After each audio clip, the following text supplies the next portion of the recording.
Apabila anda log masuk ke dalam VLE, dashboard anda adalah halaman pertama yang akan dipaparkan. Di dalam video ini, kami akan menunjukkan cara-cara untuk mengubah dashboard anda di dalam VLE. Untuk mengubah dashboard, anda perlu pergi ke halaman dashboard terlebih dahulu.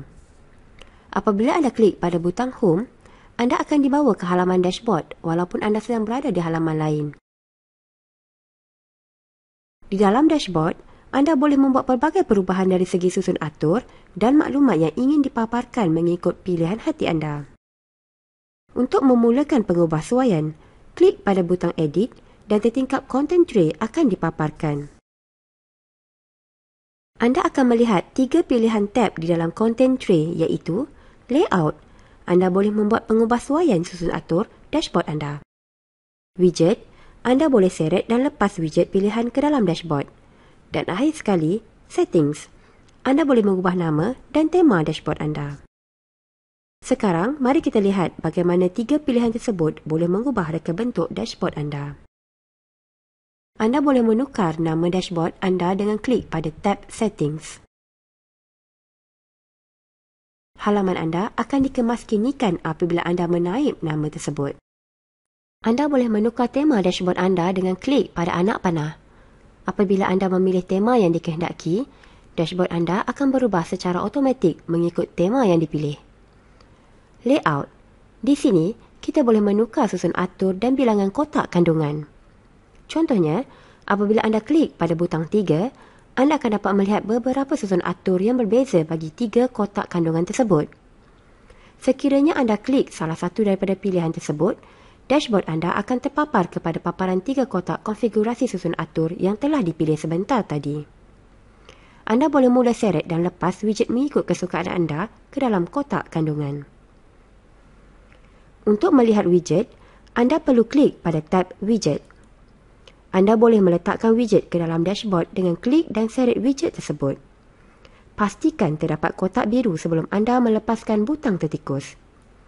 Setelah widget kelihatan di dalam skrin, anda perlu klik pada kotak widget untuk mengakses ke bahagian tetapan widget tersebut. Tetapan tersebut akan dipaparkan di bahagian kiri di dalam tab Settings. Di sini, kita akan menggunakan widget media, di mana ia mempunyai pilihan untuk memuat naik gambar ke dalam laman anda. Untuk berbuat demikian, klik pada butang Upload bagi memindahkan gambar daripada komputer atau peranti simpanan USB.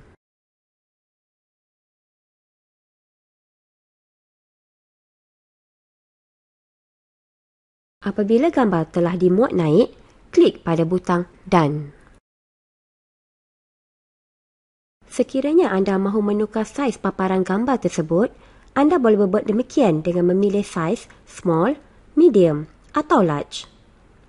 Anda digalakkan untuk sentiasa menyimpan setiap tetapan yang telah dilakukan dengan memilih butang Save Changes. Anda boleh memasukkan lebih banyak widget. Oleh itu, mari kita masukkan widget kalender pula. Apabila anda telah memasukkan widget tersebut, klik untuk menukar tetapan dan pilih nama anda untuk menukar nama kalender tersebut. Anda juga boleh memilih bilangan aktiviti untuk dipaparkan pada skrin. Widget Notes juga merupakan widget yang sangat bagus kerana ia akan memberikan peringatan kepada anda mengenai perkara-perkara penting. Di dalam tetapan ini, anda akan lihat teks editor di bahagian kiri. Anda boleh menaip teks anda ke dalamnya dan anda juga boleh menukar bentuk dan warnanya.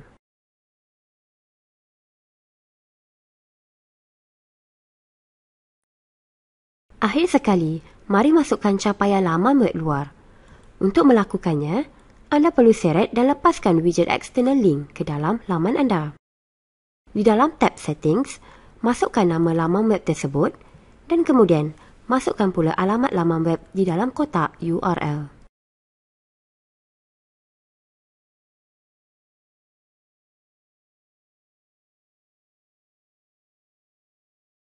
Antara ciri berguna yang disediakan adalah ia boleh mengenal pasti ikon bagi capaian anda. Untuk berbuat demikian, anda perlu klik pada ikon Frogstore untuk memulakan pencarian. Taipkan perkataan Dan kemudian, pilih Images. Dan seterusnya, klik pada butang carian. Setelah anda menjumpai imej yang dicari, klik pada butang Use untuk memasukkannya ke dalam capaian anda. Kemudian, anda boleh memasukkan deskripsi bagi capaian anda.